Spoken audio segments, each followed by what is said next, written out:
Nityanandam. I'm very happy that we are starting the Ask the Avatar series after a very long break today. And today I'm very happy to announce the guest who is going to be sharing the stage with Swamiji. He is actually an inner awakening participant.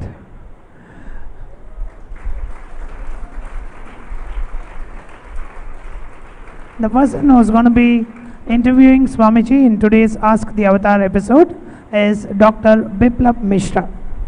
Please come up on stage.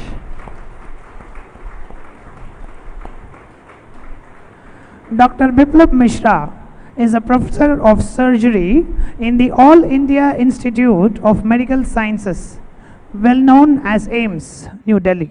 Please. He has spent more than 25 years in AIIMS, having joined the institute as an MBBS student in the year 1991. He is an expert in trauma surgery and thoracic surgery, which is also called as the chest surgery.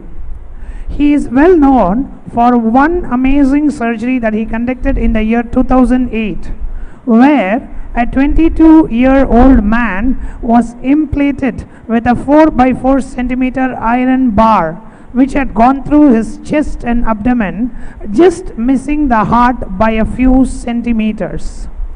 The successful management of the case became world famous for the innovative technique used in the operation, for not just the dramatic presentation. Just go to the next slide. You can actually see the patient. He got into a road accident where the driver actually slept and the rod completely pierced his body. It actually came through his body fully, and Dr. Biplab ji actually completely performed the surgery within 17 days. Within 17 days, the patient actually got discharged from the hospital, and after his discharge, right after 17 days after this incident happened, this is how the patient looked. Yes. He is now,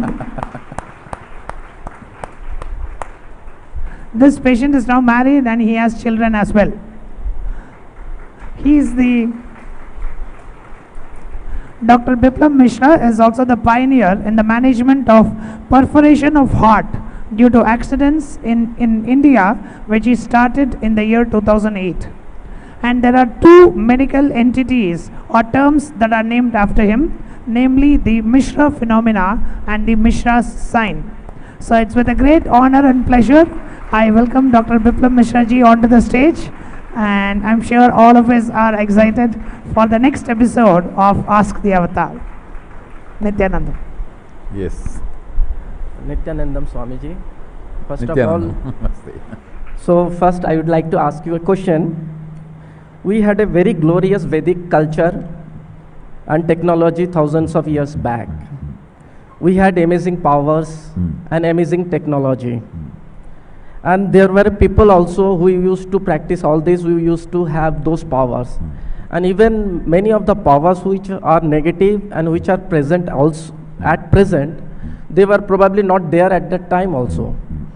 So what was it, what is it actually that led us to fall from that human to subhuman we are at present?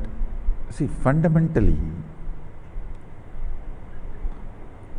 manifesting only powers and getting involved too much into powers and missing the state and the space of responsibility. If I have to give one line answer,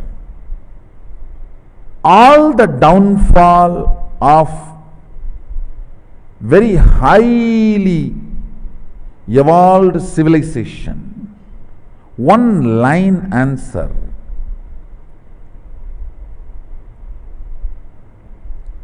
we forgot the responsibility is as important as manifestation of powers. one side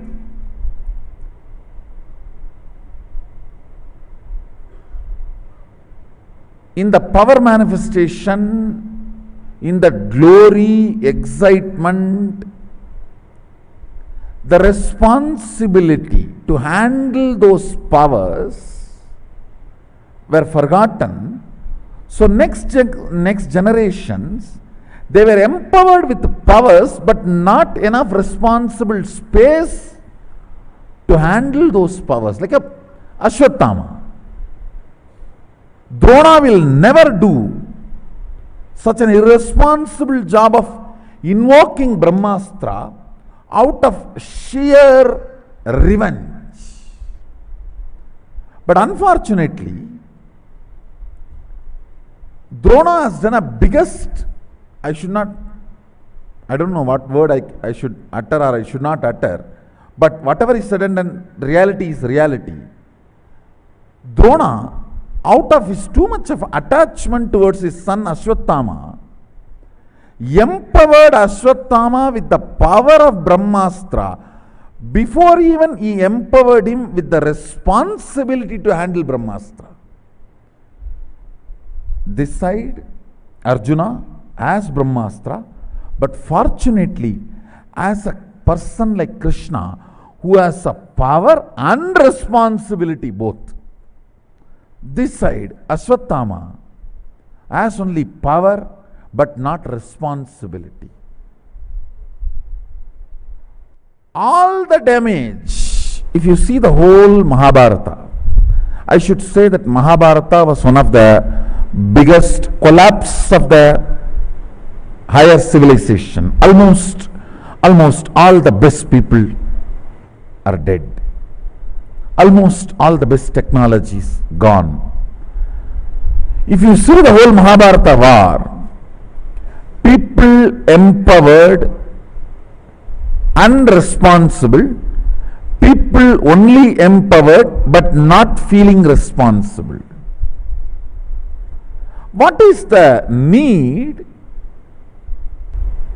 for so much of powers being used just for vengeance? And some of the fundamental mistakes happened. The blind spots, not only Drona. If you look little that side, even Krishna, the kind of a responsibility he showed when it came to Arjuna, unfortunately his own son empowered so much with powers but did not become responsible. I don't have an answer for, but this is the reality. Somewhere we use the word Kali age to name that infamous blind spot of getting empowered but not feeling responsible with the powers. In my own life it happened, but fortunately immediately my gurus have appeared and they protected and empowered me with the responsibility. I should say the whole thing. The question which you are asking, whether why we lost the great Vaimanik Shastra, or why we lost the great Sanjeevani science, or why we lost the great Amritattva science, the Aushadha for nectar, Aushadha for immortality, or why we lost these great powerful weapons. You see, all the weapons are not only just destructive. See, the Arjuna used Varunastra to bring water for Bhishma. It's not that Varunastra is used only for destruction. It is used to bring water in the desert. Why we lost all these powers and astras and shastras and the great, not only luxuries to schools, even the grandness of the civilization. I'll answer in one line. Too many powers were available to people who are not feeling that responsible. Ashwatthama phenomena.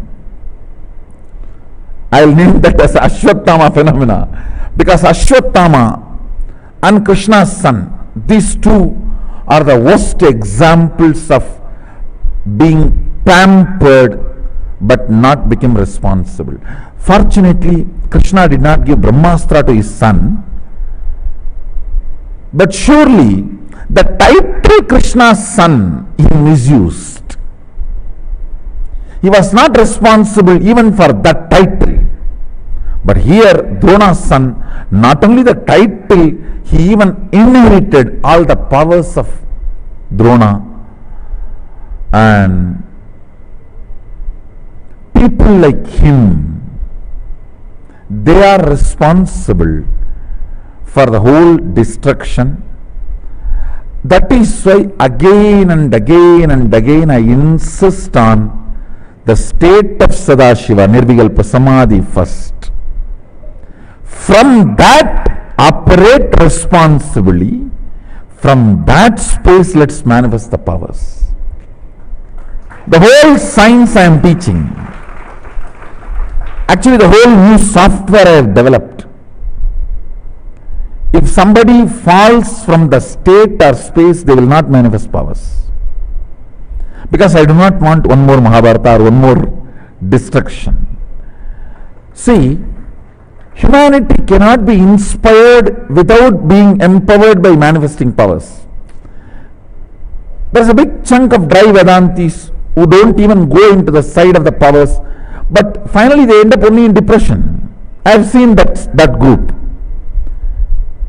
So humanity cannot be inspired to move further unless you show them the results. We need to show them the results, and the same time we need to insist on the state and the space. So it is like a Shurasya Tara Vishita Nikecha, walking on the sharp sword and walking on the tight rope. You can neither move this side nor move that side. I think the mistake has happened, the blind spot has happened in this region where we were too much empowered and forgot the responsibilities. The Ashwatthama, see the mess he did. He was so angry, his friend was killed, but the foolish fellows did something which is against his own friend's wish. When he cut the junior Panchapandavas' heads and took it to Duryodhana, Duryodhana was not happy. He said, "What have you done? If you would have killed Panchapandavas, I would have been at least satisfied that I took revenge. But you have destroyed my Vamsa." Then Ashwatthama got angry even with Duryodhana. I did something to take revenge for your death and you are not happy about it. I will destroy this whole Vamsa. That is when he took the Brahmastra, sent it on Parikshittu. Then finally Krishna has to involve. He has to stop this whole thing. In one line I will put it: power without responsibility is destruction. Responsibility without power, not even life begins.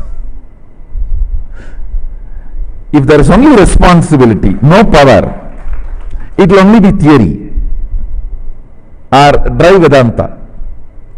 Theories, theologies, people sit and go on be talking. If there is only power, no responsibility, it will be destruction. And Somewhere we will have to balance power and responsibility, both together. That is the only way we can revive the whole thing.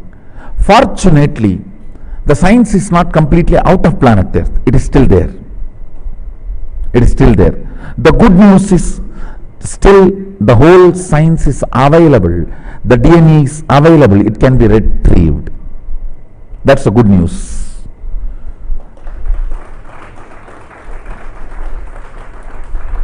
There is no bad news, but the responsibility is in our hands. If we retrieve, are we going to responsibly use it and reconstruct the Vedic civilization? I think we have to do it. We have no other choice. We have no other choice. We have only one home, planet Earth, and we can't afford to destroy it. Thank you, Swamiji. My next question is regarding again Vedic technology. The present technology, which we can trace it very clearly to the industrial revolution, and you know the technology we use, it actually destroys earth. The Vedic technology, there was nothing like that, and it's, I suppose that was much advanced than the present technology. So are you going to do anything on this aspect? See, in Vedic technology, all the resources are from other planes and other places. We were importing. Surya comes and gives his powers. Then Indra comes and gives his Vajra. Varuna comes and gives his powers. It is all imported. But in this modern industrial revolution, in this technology, the resources have to be sucked from here and made into different shapes. And the human greed is not leaving even the source to be alive.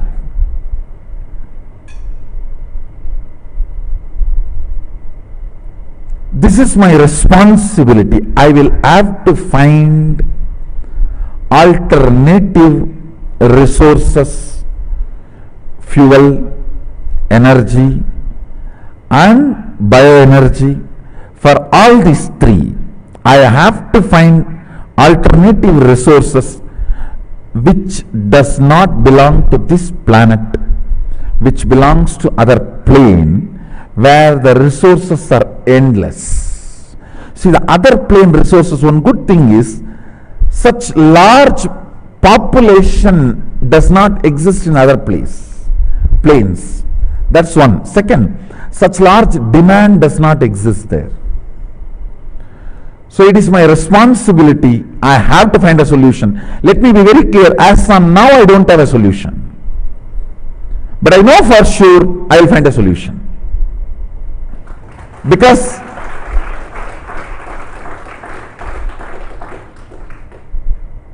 people ask me, why did you not reveal this whole science of power manifestation in 2003 or 2002? I should tell them, I am very clear, I am putting the whole answer on record.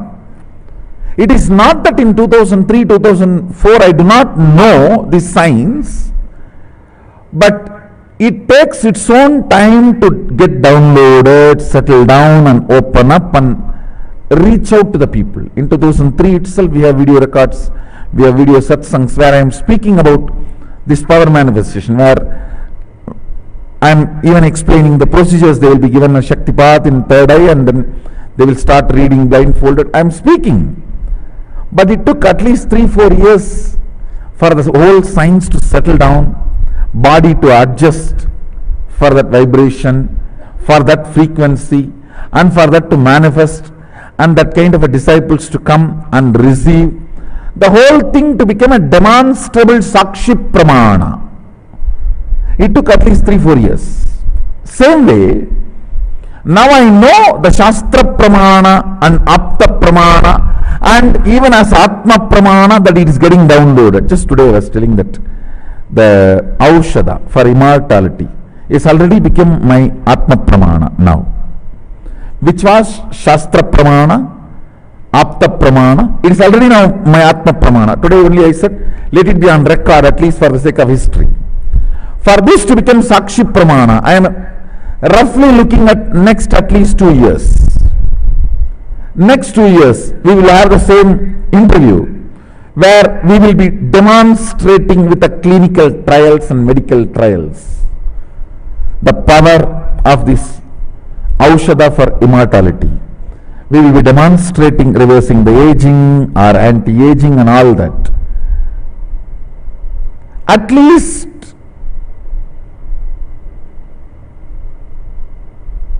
I can say, as Atma Pramana, what becomes, for that to become Sakshi Pramana, the time taken is what I call that revelation period. Whatever technical terms we may use, we may give. The good news is, all these sciences are not dead. We just need to take the responsibility to receive them and manifest them and properly organize it to make it user friendly and reach it out to the humanity. I should say my whole mission is that only. My whole life is that only. And surely, at least within next 5 years, I will find an alternative resource, fuel, energy and bioenergy. When I use the word bioenergy, the energy which is needed to run the body, there will be, actually there is, the external resource which can make the human body without any food or the water or any need from this plane. So the preliminary understanding which I received, I started sharing through the Nirahara Samyama, but now I know there is a clear resource available. Maybe in next few years, the whole science, I will manifest it for the humanity, which will be very user friendly. See, even now, it's not that science is unknown, but I need to make it as user friendly. I need to make this as practicable, where people can practice in this Vatavarana, in this weather, in this atmosphere, in this lifestyle, and the transition is very smooth, not risky, and legal, socially acceptable. So all this mapping down takes a lot of time. Even these initiation methods, the initiation methods I am using are not exactly the initiation methods which Sadashiva uses in Tantra. Some of those initiation methods are today not socially acceptable, legally acceptable. So now, the same experience, I will have to map it to this modern day society, modern day human body, and modern day human mind, and modern day legal system, the whole thing. In 2003 and 4, when the science was revealed to me, if I have started manifesting as it is revealed, in next 10 days I would have had specimens manifesting powers. But that system was not socially, morally or legally acceptable. The initiation methodologies, the context setting, all that. So mapping them to the today's society, that took 3-4 years. Again now, this Aushadha for immortality, is already ready. Today it is downloaded. It will take at least 2 years for me to map it to this Vatavarana, where I will have to do the clinical trials, where it should be completely out of risky, and where so many other things involved needed to be attended. This only takes time. This only takes time. I am already working on alternative resources for these three: fuel, energy and bioenergy. Thank you, Swamiji. My next question is regarding surgery. I am a surgeon. And surgery, one of the most popular surgery is gallbladder removal for stones. Other surgeries involve removal of thyroid, spleen or thymus, which is present here. And as I went into spiritualism, I found that they have significance regarding spiritualism also, because they are important glands, they are important centers. So what my feeling was that removing them for non-malignant conditions, benign condition, is not right.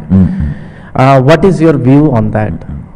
One thing, body parts, how a person feels about himself, physical, body, physiology, psychology, how he feels about himself, and the quality of the consciousness reflects on his body. See, quality of consciousness itself cannot change, but the quality of consciousness reflecting on his body considerably changes with these organs being removed or added.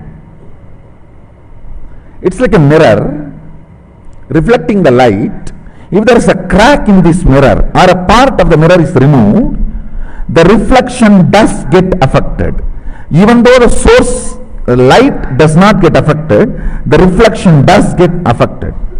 So I strongly feel only for the sake of saving the life, means reflection, any part can be removed or added.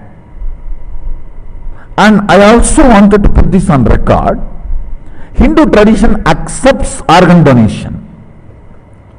Sanatana Hindu Dharma, scripturally we have enough references of organ donation.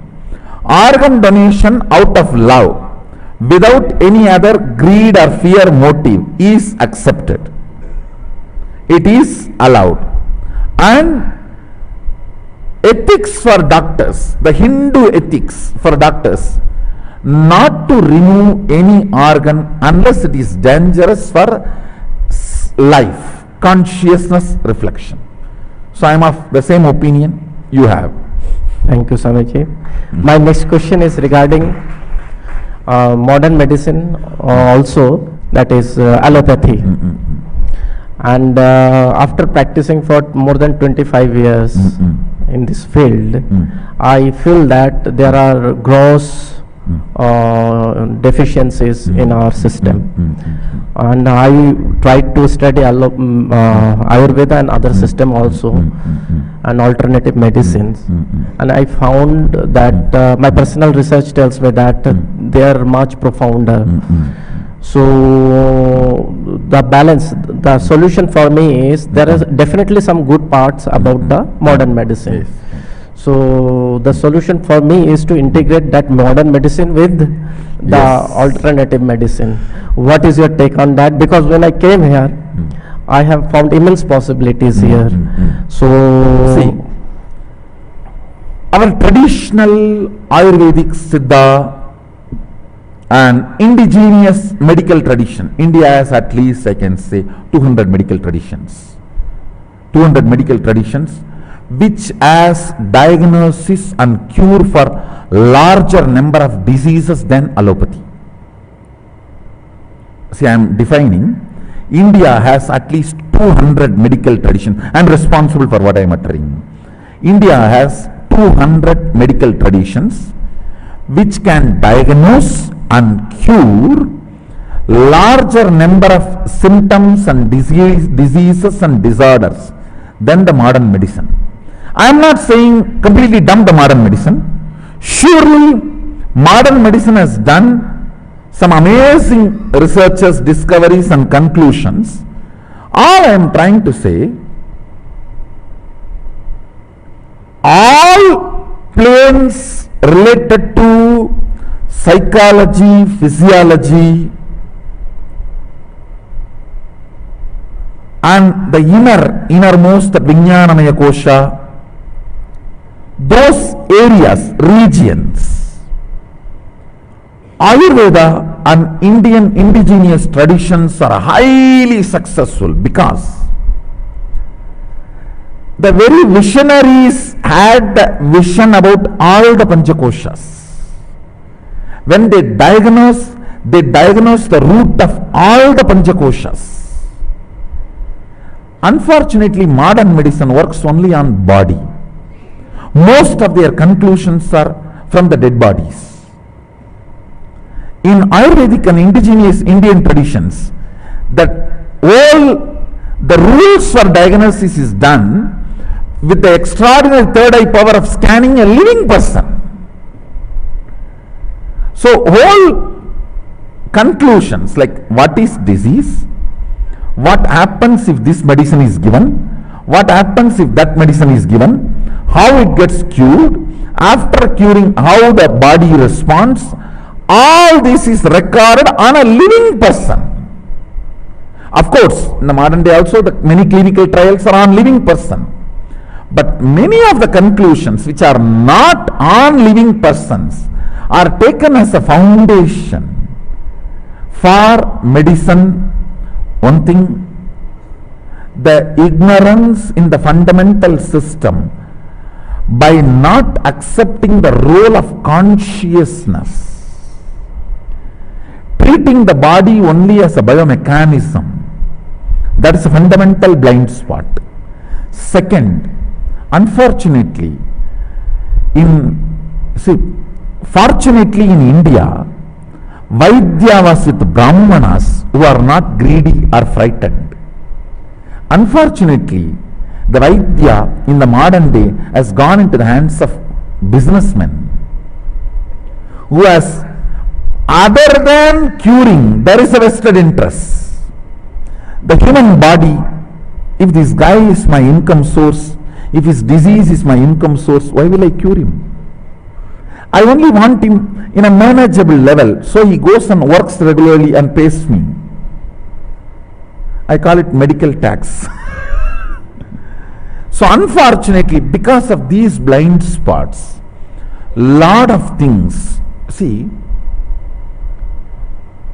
any practical practicing ethics, all practitioners, doctors can align it. But fundamental invention, ethical malpractices, nobody can stop. In the visionary level itself, I feel the ethics has gone down. That is one of the biggest blind spot modern day medicine is facing, suffering. I am telling you reality as it is. See, I am not blaming, complaining, and I am just, it is like a Atato Brahma Jignasat, let us inquire into the reality. If we sit and let us inquire into the reality, if we inquire into the reality as it is, this is real.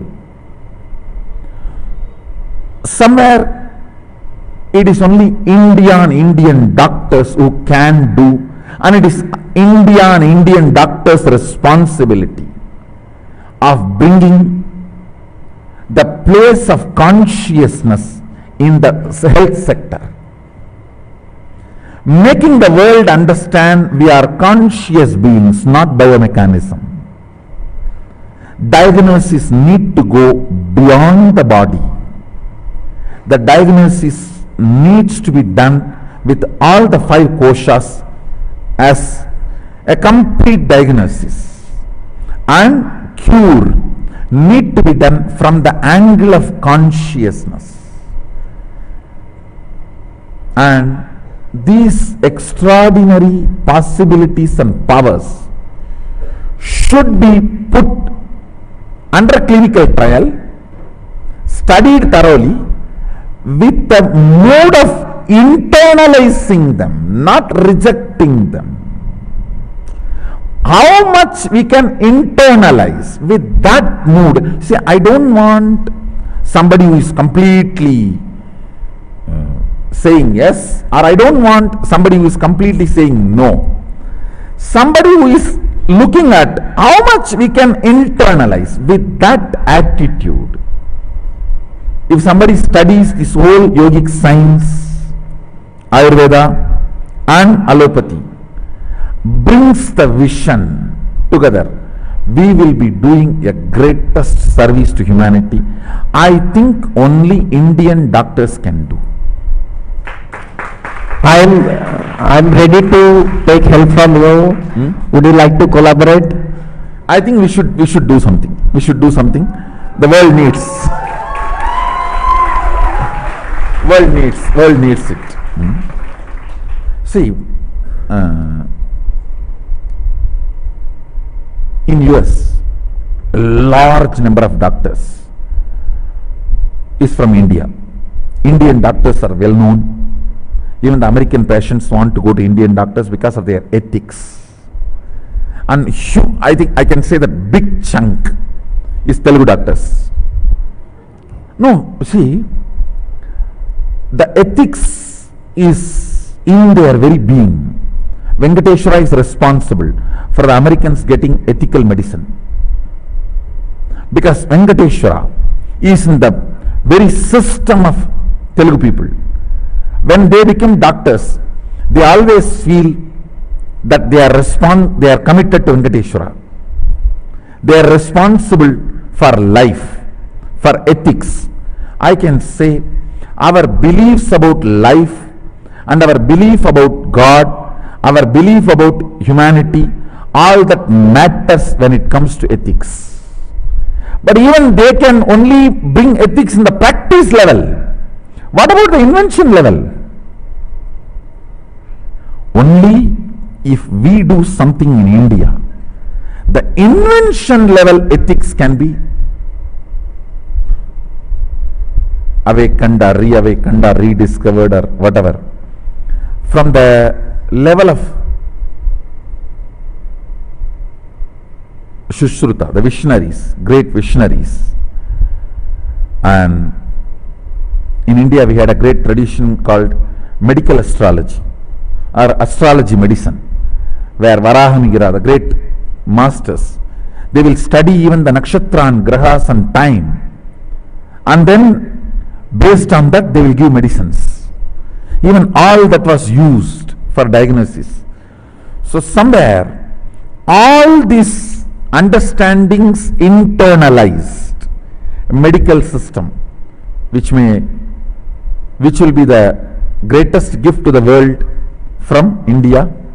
Let's hope and work on it.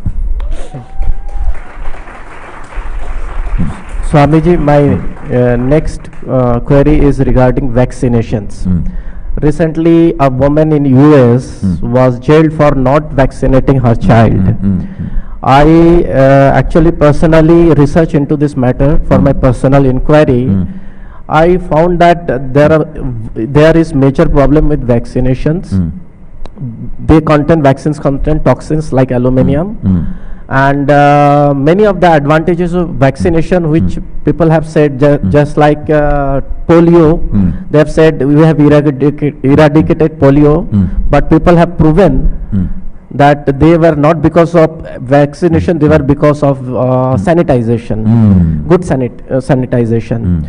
So still majority, I think more than 95% of medical fraternity still believes that vaccination is good. For personally, I don't believe vaccination is good.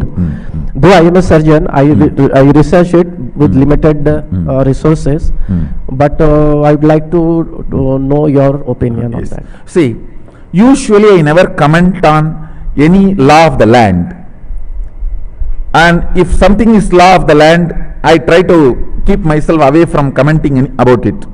I'll put it in one word. My pre-monastic brother is my disciple. He came and asked me, Swamiji, shall I vaccinate my 2 kids? I said no. Here ends my opinion.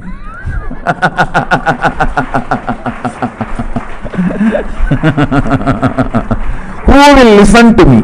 See, this is what they say. This is the medicine, this is the prescription doctors use for their own family. So if you ask me, what did I do for my own family? I did not allow the vaccination. Thank you, Swamiji. Swamiji, this is Next question. Everything is energy and frequency. And there is nothing like matter. If you divide matter, ultimately it is energy. And we know that very well. And there are good frequencies, there are bad frequencies. Some bad frequencies still penetrated us all the time. Like Wi-Fi is one of the bad frequencies. Microwaves, bad frequencies. Even mobile phones, they are bad frequencies. And there are many other such things. Maybe they have been put deliberately by some people to affect the humanity. So, like Wi-Fi and other microwaves, what is your, what is the solution? What to actually handle this problem? See, one thing, I want to tell you very clearly. I am absolutely clear. Wi-Fi, microwave, all these are bad frequency.